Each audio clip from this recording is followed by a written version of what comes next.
Between It's Accent and Rubik's Master, It's Accent leading the Lantern. This is a very smart lead because it's so neutral against Rubik's Master's team. Besides that Shadow Quagsire, as we peek at the backline, it's looking fairly neutral. You just don't want to face that knocked out into the Registeel of Rubik's Master. Yeah, you see the quick Psycho Boost. I think Rubik's Master is going to dip out. Switch advantage is pretty important, but actually bring in the Umbreon. This is going to set up Accent really nicely because Accent knows that now you have a chance to lock in that Safe Wide into that Deoxys defense.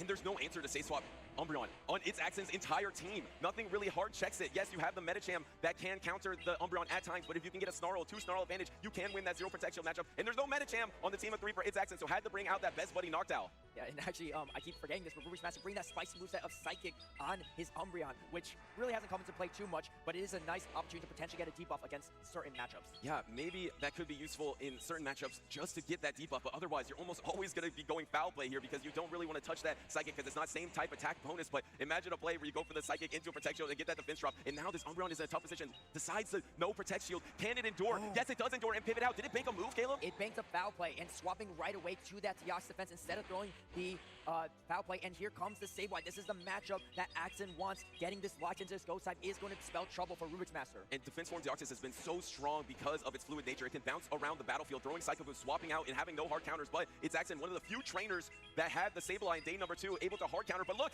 has to give up a Protect Shield against the Deoxys because it's getting so low, but look how much energy is going to come out of this matchup. It's at 100 energy right now. Sableye having the coverage of Return and Foul Play, almost nothing resists both of those charge moves, making this energy so valuable, and is now going to come in with the Registeel to soak up all this energy. This is where Registeel struggles. It's almost impossible to deal with all these low health Pokemon on its Accent side. You have that Foul Play banked. Here comes the next Foul Play into the Registeel. No Protect Shield onto this one. The Registeel is going to have to completely sweep the back line, and no, there is no combo play, but you can't lock on down this Sableye. There comes! And no! The Shadow Claw registers and knocked out the Umbreon before it could use the Foul Play. Yeah, Accent's Shadow Claw going through on the switch, meaning that that Shadow Claw damage is actually transferred over to that Umbreon, making it impossible for it to throw that Foul Play, really spelling disaster for Rubik's Master. And now Rubik's Master is having to Protect Shield a Noctowl that's extremely low health. It's almost at another Shadow Ball, and this looks like it's going to be a 3-ball flex for its Accent. I'm not quite sure if this one will knock out, but this is the weakness of Registeel. It can't deal with low health Pokemon, and its Accent took advantage, the 3-ball flex in game number 1. 3 Pokemon left and still a shield. A dominant performance from Accent. I think it would have definitely changed if Rubik's Master... What Rubik's Master has been doing all tournament long, locking in this Deoxys defense form into Medichams. Oh, and this is about to get from bad to worse. Here comes the Noctowl into the Registeel. Registeel is in such a strong position. This Noctowl really has nowhere to go into this team of Rubik's Master. And not only that, but the Medicham doesn't have a lot of places to go with the All Target and a Deoxys defense form waiting for it. Yeah, this is going to be extremely tough to come out of, but it's Accent actually already protecting the Zap Cannon, so deciding to invest in a negative matchup. Maybe he's going to try to bounce around the battlefield, try to dance around a little bit, throw the Shadow Ball, and maybe get a Protect Shield. I doubt there's a Protect Shield. No Protect Shield out of Rubik's Master. I think it's Accent is going to double down and try to pivot out. Yeah, I believe so. It's going to double shield and get a lot of save a lot of health on his Noctowl. But the problem is, how do you take out the all target Deoxys defense with no shields remaining? Rubik's Master has so many options on taking out that Medicham, whereas Accent has very little places to go. And you actually might get the Protect Shield here with the Shadow Ball. You don't want to just let this Registeel go down if you are Rubik's Master. Do you get the Protect Shield, clutch Protect Shield to keep this Registeel around and try to get to a move? And there comes the pivot. The dance around did work, but this isn't terrible. You got a Protect Shield back, and you're so much healthier on your Noctowl. Yes, but the Registeel still has energy, and Rubik's Master still has a shield remaining. I mean, the tough part for Accent is he spent both shields, is down a shield, and still doesn't have switch advantage. Usually in those situations, your odds of winning are really, really small. Losing shield advantage and switch advantage is a terrible spot to be in. And that's why Registeel has been the king of steals lately. You saw it switch into Galarian Stunfisk in this tournament and to Shadow Alolan Sandslash, but it's so strong against that Noctowl, against that Altaria. Here comes the Psychic. We've seen trainers do this. Even though it is resisted, gonna go for it. Maybe try to get the defense drop, and you're not in double Ice Punch range anyway, so you need to land a Psychic, and then you need to land an Ice Punch, but I don't think you're gonna get to do so. I don't think so either. That Psychic is going to do a little bit more damage than Ice Punch, despite the fact that it's less efficient, but Accent realizing that he's not going to get you that second, that final Ice Punch is going to go for the Psychic. Wow, the overcharge here. What a call by Rubik's Master to think that its Accent's going to go for the Spark Down. Could have wasted all that energy if Lantern decided to go for a charge attack there, but instead, pivoting out into the Altaria here, he's going to be able to take a Thunderbolt. There is one Protect Shield remaining, and he actually uses his last Protect Shield of the game. This might be his most efficient Protect Shield, though. Yeah, I agree with you. I think that was a really smart Protect Shield from Rubik's Master. Another Thunderbolt is going to come through, but look at this Altaria. It's generating so much energy and it has a ton of health still remaining.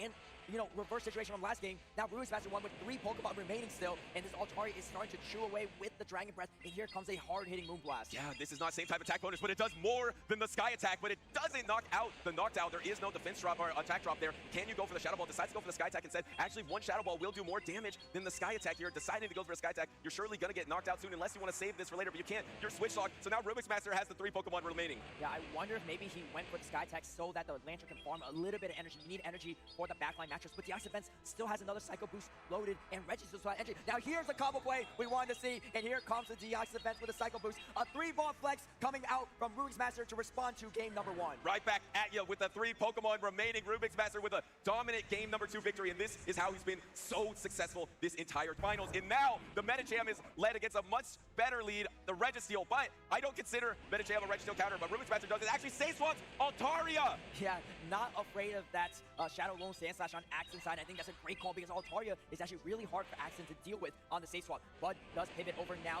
to the Noctowl, and Rubik's Master really needs switch advantage in this situation to be able to flip this matchup because you do not want that Sableye on the DX defense. And I think Rubik's Master thinks it's going to be in the back because it's one of the hardest checks to Medicham. That Sableye is looking so strong in the back with a Protect Shield advantage. Right now, its Axon is up 2-1 with Protect Shields as he lands the Sky Attack. If he's able to knock out this Altaria, this Sableye is going to be so strong. Here comes the Sky Attack, and actually does devote a Protect Shield on this Noctowl to try to finish off the Altaria. Let's see how Rubik's Master responds. Does he shield and spend the final shield to try to fight for this alignment? You can see Axon trying to build up to 2 Sky Attacks and actually is going to swap over to Registeel. Switch times are misaligned, so Rubik's Master is able to get out of that matchup a little sooner than Axon, forcing Axon to throw some of that energy, but it's still locked in this matchup. You can see Axon trying to get out of that matchup, and here finally comes that Medicham. And he banks the Shadow Ball as well. It's Axon displaying his patience, not just to overfarm against the Altaria, but to bank up another attack as he swaps into the Medicham. And now, once again, this Registeel is in a clunky scenario because you're not going to be able to lock on down. It becomes so awkward in these situations.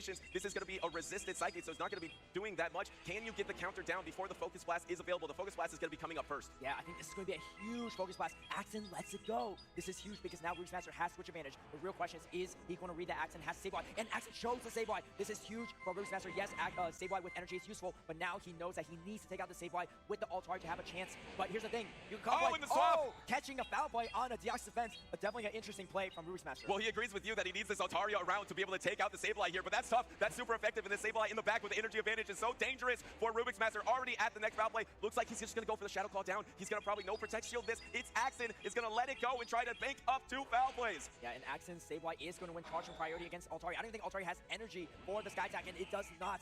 And the Knockdown still has a Shadow Ball and Sky Attack loaded. So this is going to be really tough for Rubik's Master. We talk about combo plays, and another combo play might be coming, but no, the Sky Attack's going to come out first. And the Protect Shield comes up for its Axon, but its Axon has the foul play banked up in another commanding victory for its Axon in game number 3 to put this series at 2-1. Momentum has shifted back over to Axon, and this is a pivotal game number 3 because now Axon is only 1 game away from becoming the world champion. Rubik's Master needs to win this next game to force a game number 5 to have a chance. Game number 4, and it's going to be the Shadow Alolan Sand Slash into Altaria. You see the crowd roaring because that's such a dominant lead, and an instant swap to meet the Umbreon. Axon was ready for this Umbreon. This is the lead Axon wants, but the game is not over yet because Azumarill is very strong into the entire team of Axon right here. Yes. Oh, and you see the Rubik's Master going for the Psychic, trying to get a debuff. The Rubik's Master needs this debuff to have a chance in this matchup, and it is not going to come through, but still getting some meaningful damage in that situation. He has another chance. Maybe he thinks going straight Psychic is the better attack in this situation instead of Foul Play. If he gets the 3 Psychics, he could flip the matchup potentially. Does the Psychic get the debuff?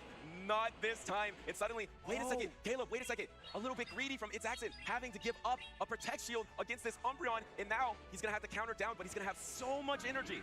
Yeah, I think Rubik's Master might let this Altaria go. Yes, the 2 Ice Punches are going to do a lot, but you need to bank everything on that Azumarill, and I think that is going to be the play for Rubik's Master to have a chance in this matchup. And catching the Ice Punch on the Azumarill, saving the Altaria for later. This is exactly what Rubik's Master needs. He is far behind right now, but he's climbing back into the battle, and now the Shadow Alolan Sand Slash is being brought out so you can protect the Sableye from the Azumarill. This is huge for its Axon. You're going to be able to resist all the charge attacks from the Azumarill, and you actually got a Protect Shield already. Yeah, but that's a huge shield for that Drillbur, and it is going going to be the most damaging move that can be thrown from this Shadow Alone Sand Slash. And do you get 2 shields on this Azumarill? You need to keep the Azumarill healthy. No, going to let the second Drillbun go.